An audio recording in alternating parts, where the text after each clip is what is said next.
Mwongeye kwirirwa abakunzi ba How to Rwanda TV, kanizere ko mumeze neza kuko iyo mumeze neza nanjye mba meze neza cyane, kandi amahoro y'Imana abane namwe mwese mudahwema kutwereka ko mudukurikira hano kuri channel ya How to Rwanda TV. Imana ibahe umugisha. So guys, nari maze iminsi nabaha imishinga mishyashya, ahubwo mvuga ku mishinga tugenda dukora dusanzwe dukora, ngenda mvugaho mbasobanurira akantu ku kandi. So guys, uyu munsi nje kubaha umushinga mushyashya. Uburyo ukora bisa nkaho byoroshye, uburyo winjizamo bisa nkaho byoroshye, ariko ku muntu wumva neza ko akeneye amafaranga ya online kandi nta gishoro. So guys, ukoresha imbuga nkoranyambaga, ukoresha Facebook, ukoresha Instagram, ukoresha TikTok n'izindi mbuga nkoranyambaga tugira. Mu gihe cyose uzikoresha ushobora kuzimonetiza wowe ubwawe udakeneye ko baguha monetize. Icyambere urabanza usobanukirwe ngo monetize ni iki.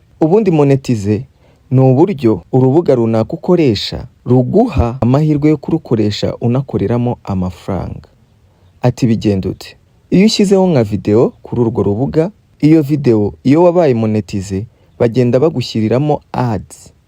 Izo ads abantu barebye iyo video babonamo n'izo ads. Izo ads barebye nizo zikwinjiriza zikaguha amafaranga. Iyo video bakayireba babona ads, iyo ads bayireba ikabikwinjirije amafaranga kuri urwo rubuga rwawe. Iyo niyo bita monetize. Ariko twebwe muri uyu mushinga mbazaniye tugiye kumonetiza imbuga zacu. Ayo ma ads aba ari twebwe tuzajya tuyageneratinga, tuyashyire ku mbuga zacu tuyapostinge.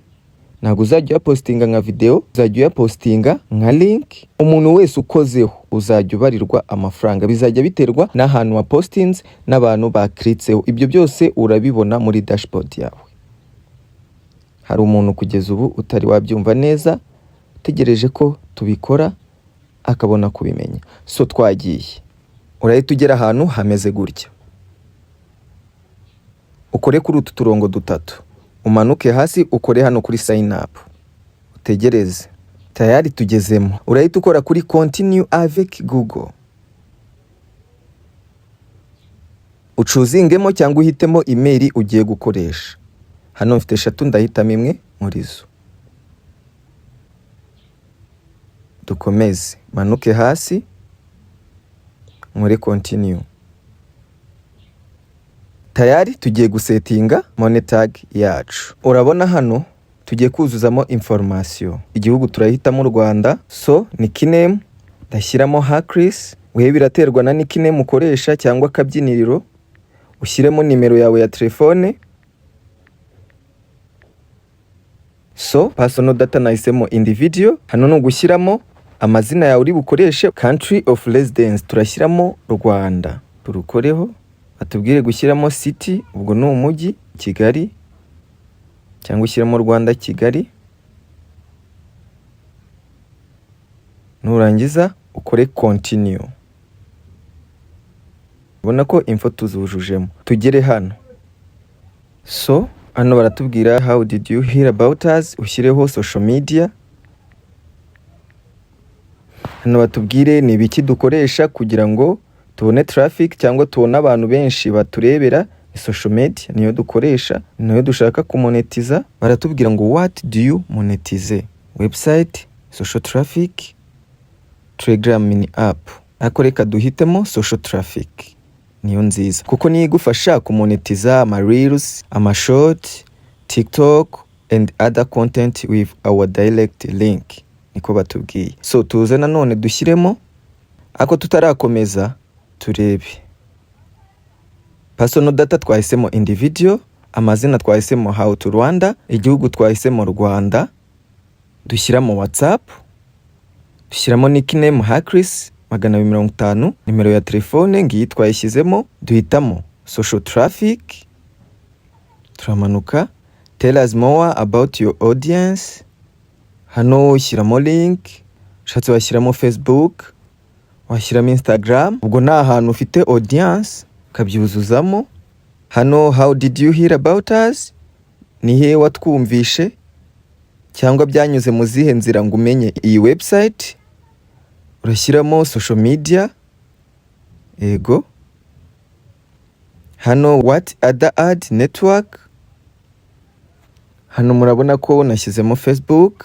Hano kuri tell us more about your audience urashyiramo link, urajya nko kuri Instagram, Facebook, uklike link uze uyipestingemo turebe ngibi ku buryo bajyaho bakareba audience yawe. How did you hear about us? Ni social media niho wabumvishe. What other ad network, affiliate program or monetization platform do you currently work? Ni Facebook niyo other platform ukoresha, niyo nge nahisemo.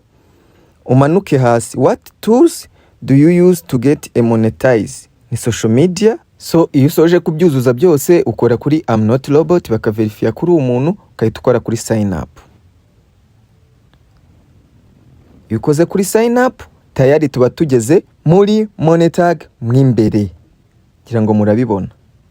So bahita bakubwira ngo add direct link, uhita ukoraho gusa bahita baguha link. Iyi link iyo uyikopi ukayijyana ahantu hose uzi ugira traffic cyangwa ugira abantu benshi bakureba, ushaka akantu ushyiraho kayisasira ukayisigiriza kugira ngo abantu baze gukururwa no gukora kuri iyo link.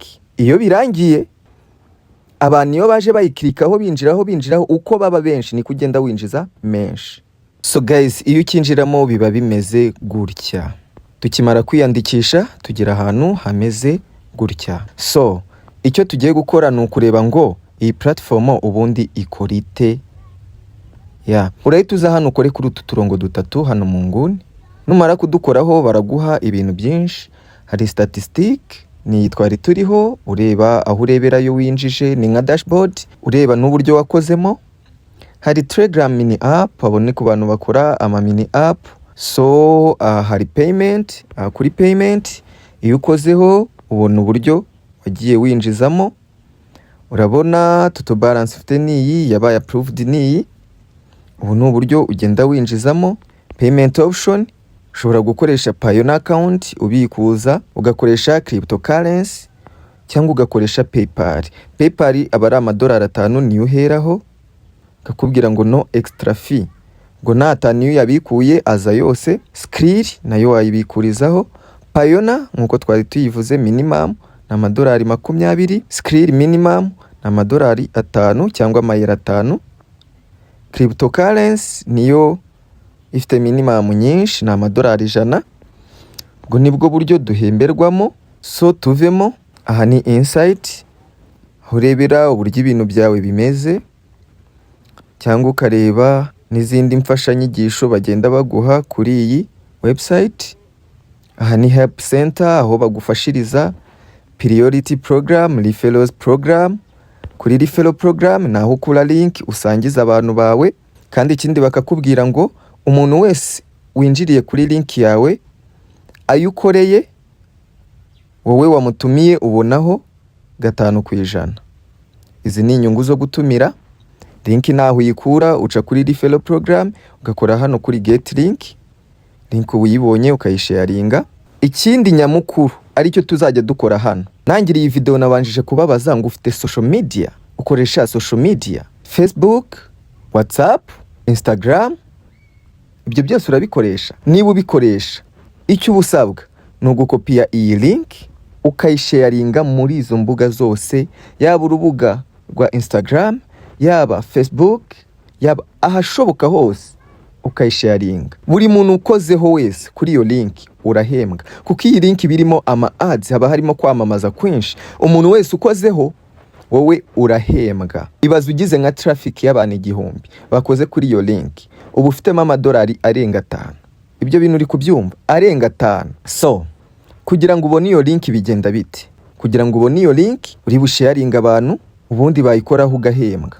Uyituza hano kuri twa turongo dutatu nababwiye, ukaza hano kuri direct link ukayikoraho, ukahita ukora kuri hano add direct link. Hano urabona mfite amalink agera muri 6.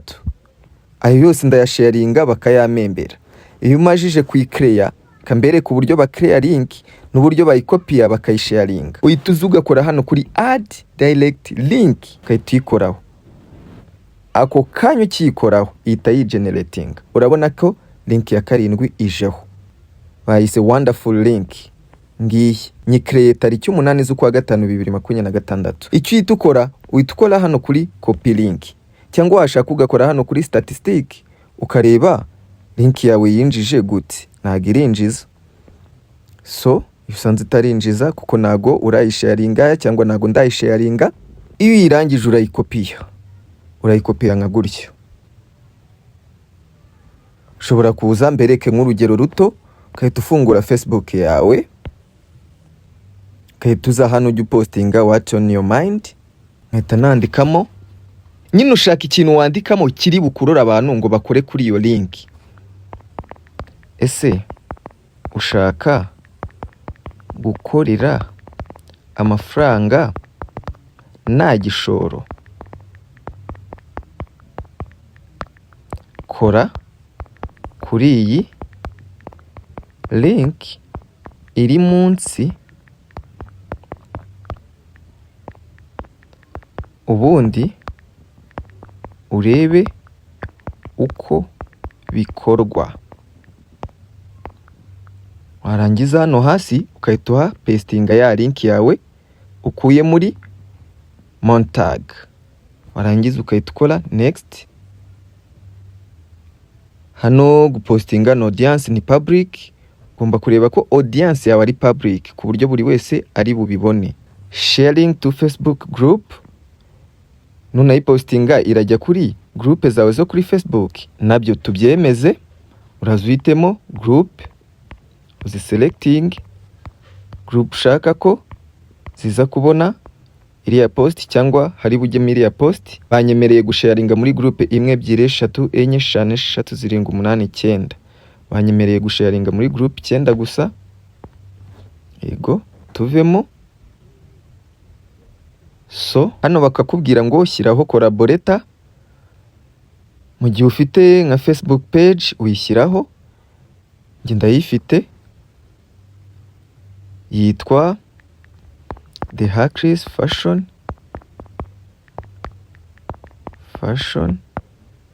Searching. Ngiyi ni selecting, urabona collaborator nshyizeho The Hackers Fashion, majije kubisetinga. Ubwo iyi link nyishyize mu magroupe 9 yo kuri Facebook, nyishyize kuri story ya Facebook, nyishyize kuri page yanjye ya Facebook, nyishyize no kuri post hano kuri Facebook nyirizina muri post. Tayari link yanjye ndayipostinze. Ubwo buri muntu wese uraklika kuri iyi link ndamuhemberwa. Garuke muri Monetag yanjye. Ubu hano mfiteho $1.77. Ubwo buri muntu wese uragenda ukoraho baragenda bama utundi $2 twiyongeraho. Ningera minimum withdraw mite mbikora. Simply. So ndumva ari ibyo nababwira. So niba ushaka kwiyandikisha muri uyu mushinga, urajya hasi muri video description cyangwa muri comment ya mbere urahasanga link nahasize y'uyu mushinga. Icyo urakora ni iki? Nugukoraho ikakujyana kuri Chrome bitewe na browser yawe ukoresha, wuzuzemo kuriya nabyujujemo neza ntacyo wibeshye, ubundi winjire muri uyu mushinga utangire umonetize imbuga nkoranyambaga zawe, bitabaye ngombwa kutegereza ngo bazazimonetize, cyane ko muri Afrika kumonetiza imbuga zacu bigoye. So guys, niba ukunze iyi video kola like kugira ngo igire imbaraga abantu benshi ibagereho, kuko urumva ni video y'ingirakamaro. Ukore share, uyisharinga inshuti zawe zifite intego yo kugira ngo zizakorera amafaranga kuri izi mbuga nkoranyambaga. Nubisoza ushyireho na comment uvuge niba ari good cyangwa umbaze ikibazo cyose wagize. Niwibagirwe no gukora subscribe kugira ngo tujye tubana buri munsi, kuko iyi YouTube ni yanyu. Dushyiraho opportunity nyinshi zishobora kubakura mu bwigunge bw'ubushomeri, dore ko ubushomeri hanze bumeze nabi. Mu gihe wagiriwe amahirwe yo kubona MBs, bigerageze, nta kindi gihe uzongera kubura MBs. So ku bantu bafite amafaranga kuri PayPal babuze uburyo bayakuraho, bambwira nkayabakuriraho, twaganira, nimero yanjye ndayisiga hasi mbere ku buryo tuyakuraho. No ku bantu bakora nk'andi application ariko bakaba barasabwe PayPal bakayibura, bakabura uburyo bayikoresha cyane ko itemewe mu Rwanda, unyandikire kuri nimero ndibusige hasi mufashe. N'ibindi bibazo byose mwaba mwaragize ku mishinga dukora, munyandikire mbafashe kuri WhatsApp. So guys, mwakoze cyane kubana natwe. Ciao, hasta la vista.